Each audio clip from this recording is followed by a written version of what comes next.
petikan terpilih yang ke-13. Pendek sahaja.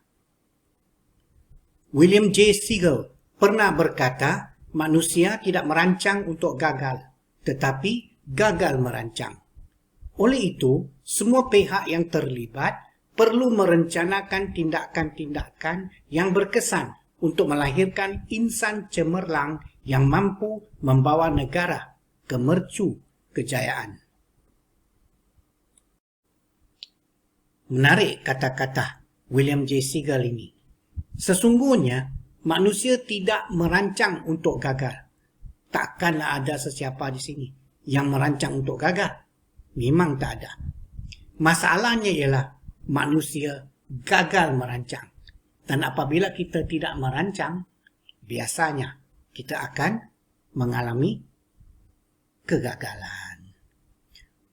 Oleh itu, semua pihak yang terlibat perlu merencanakan. Merencanakan bermaksud menyusun atau membuat rancangan ataupun merancang.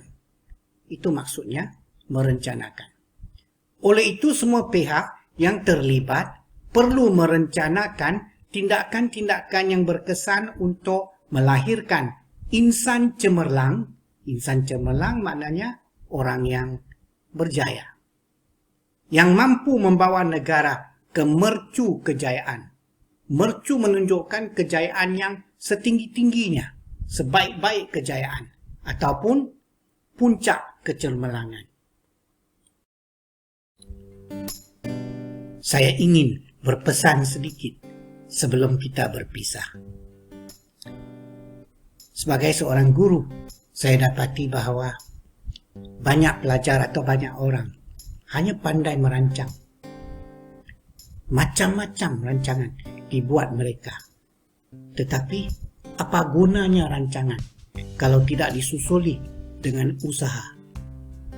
Usaha tangga kejayaan. Rancangan saja tak cukup. Tapi kita mesti bertindak untuk memastikan rancangan yang kita buat itu benar-benar akan menjadi kenyataan.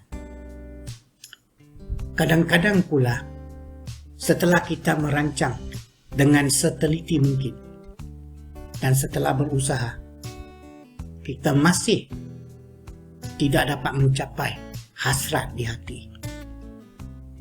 Perkara seperti ini lumrah hidup. Tetapi apabila hajat kita tidak kesampaian, ini tidak bermakna bahawa kita telah gagal. Orang yang gagal ialah orang yang sudah jatuh, tetapi lebih rela terbaring di sana dan membenarkan orang lain memijak-mijak atas dirinya. Dan dia tidak sanggup bangkit semula. Itulah definisi orang yang gagal. Tetapi orang yang jatuh, kadang-kadang kita jatuh.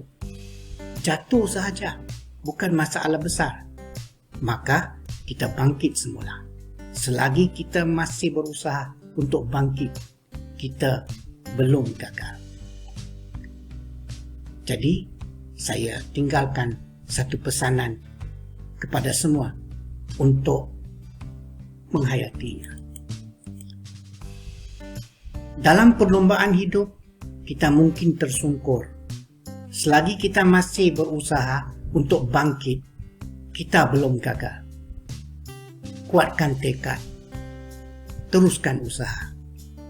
Ingat itu, bukan mudah untuk gagal, tapi kadang-kadang kita jatuh. Jatuh tidak bererti gagal, selagi kita masih berusaha untuk bangkit. Sekian, terima kasih.